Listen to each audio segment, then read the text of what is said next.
நேர்கள் எல்லோருக்கும் வணக்கம் மற்றும் ஒரு காணொளியாக சந்தித்திருக்கின்றோம். இன்றைய தினம் பிரித்தானியாவை மையப்படுத்திய செய்தியை நாம் பார்க்கக்கூடியதாக இருக்கிறது.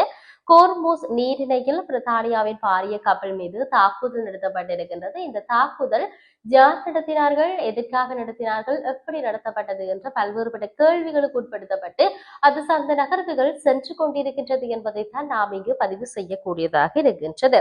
இன்றைய தினம் கோர்மூஸ் நீரிணை வழியாக சென்று கொண்டிருந்த பிரித்தானியாவுக்கு சொந்தமான எரிபொருள் தாங்கி கப்பலின் மீது அடையாளம் தெரியாத தாக்குதல் நடத்தப்பட்டிருப்பதாக வெளிநாட்டு செய்திகள் சொல்லுகின்றன.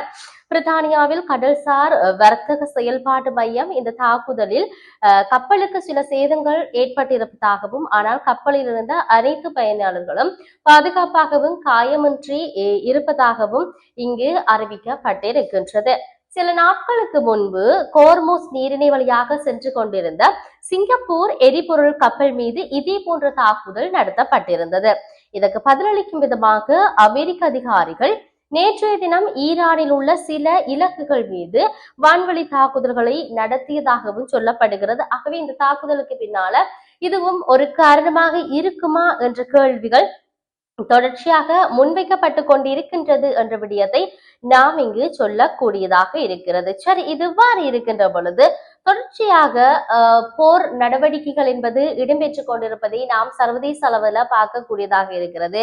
இஸ்ரேலுடைய நகர்வாக இருக்கட்டும், ஈரானுடைய நகர்வாக இருக்கட்டும் என்று ஒவ்வொரு நகர்வுகளையும் நாம் இங்கு பார்க்கிறோம். அந்த வகையில தான் பிரித்தானியாவை மையப்படுத்திய நிறைய விடயங்களும் நகர்ந்து கொண்டிருப்பதை பார்க்கின்றோம். தொடர்ச்சியாக டொனால்ட் ட்ரம்பினுடைய அந்த கருத்தாடல்கள், அவர் மீதாக இருக்கக்கூடிய பல்வேறுபட்ட சாடில்கள் என்பது அதிகரித்து கொண்டு இருக்கின்றது.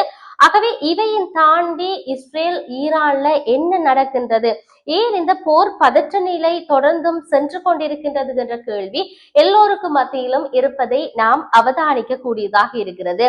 தற்பொழுது பேசுபொருளை உண்டு பண்ணி இருக்கின்ற ஒரு விடயம் என்றால் கோர்மோஸ் நீரிணையில இந்த பிரித்தானிய கப்பல் மீது தாக்குதல் நடந்த ஒரு விடயம் தான் என்பதை நாம் இங்கு சொல்லக்கூடியதாக இருக்கிறது. சரி, இதுவாறு இருக்கின்ற பொழுது அப்படியே நாங்க உலகமே அதிர்கின்ற செய்தி என்று சொல்லி இருக்கின்றார்கள். இந்த நிலநடுக்க எச்சரிக்கைகள் அதே போன்று 24 மணி நேரத்துல 5 நிலநடுக்கங்கள் பதிவு செய்யப்பட்டிருப்பதாகவும், மக்கள் பெரியதொரு அச்சத்தில் இருக்கின்றார்கள் என்ற விடயத்தையும் இங்கு பதிவு செய்திருக்கின்றார்கள். பாகிஸ்தானில் கடந்த 24 மணி நேரத்துல அடுத்தடுத்து 5 முறை ஏற்பட்டிருக்கின்ற இந்த நிலநடுக்கத்தால சர்வதேச ஊடகங்கள் செய்தி வெளியிட்டிருக்கின்றன, அப்படி இடம்பெற்றிருக்கின்றது என்று. இதனால மிகப்பெரிய ஒரு அச்ச நிலை ஏற்பட்டிருக்கிறது. பாரிய சேதங்கள் அல்லது உயிரிழப்புகள் குறித்த உடனடி அறிக்கைகள் எதுவும் வரவில்லை என்றாலும் அடுத்தடுத்து ஏற்பட்ட நில அதிர்வுகளால பாகிஸ்தான் மக்கள் அச்சமடைந்திருப்பதாக அந்த நாட்டு ஊடகங்கள் பல செய்திகளை வெளியிட்டு வருகின்றன. இந்த நிலையில தான் நிலநடுக்கமானது இன்றைய தினம் காலை 6:15 மணி அளவுல மீண்டும் ரெக்டர் அளவுகோல்ல 4.3 நிலநடுக்கம் ஏற்பட்டதாக தேசிய நில ஆய்வு மையம் தெரிவித்து இருக்கின்றது. வெனிசுலாவில் ஏற்பட்ட சக்தி வாய்ந்த நிலநடுக்கத்தை தொடர்ந்து இன்றைய தினம் மீண்டும் ஓர் நிலநடுக்கம் பதிவாகி இருக்கின்றது என்ற விடயத்தை நாங்கள் சொல்லுகின்றோம். ரெக்டர் அளவுகோல்ல 4.9 பதிவாகி இருக்கக்கூடிய இந்த நிலநடுக்கம் அந்த நாட்டின் வடக்கு கடற்கரை பகுதியை மையமாக கொண்டு ஏற்பட்டதாக சொல்லுகிறார்கள். வெனிசுலாவில் ரெக்டர் அளவுகோல்ல 7.5 பதிவான மிக சக்தி வாய்ந்த நிலநடுக்கமாக இது பார்க்கப்படுகின்றது. நிலநடுக்கத்தின் காரணமாக இதுவரையில், அதாவது நிலநடுக்கத்தின் காரணமாக 900க்கும் அதிகமானோர் உயிரிழந்திருப்பதாக சர்வதேச ஊடகங்கள் செய்தியை வெளியிட்டிருக்கின்றன.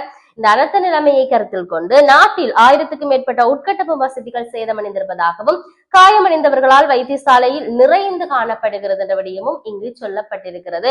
ஆகவே எது எப்படி இருந்தாலும் இந்த பிரித்தானியாவினுடைய கப்பல் தாக்கப்பட்ட விடயம் நாடளாவிய, அதாவது உலகளாவிய ரீதியில் ஒரு அச்சுறுத்தை உண்டு பண்ணியிருக்கக்கூடிய இந்த பாகிஸ்தான் நில அதிர்வுகள், இதுல சேதங்கள் உயிரிழப்புகள் என்பது ஏராளமாக இருந்தாலும் அவற்றுடைய விவரங்கள் இனி வருகின்ற நாட்களில் அல்லாட்டி இனி வரும் என்ற விடயம் காத்திருக்கின்றது. மிகப்பெரிய ஒரு அச்சுறுத்தலாக இது இருக்கின்றது.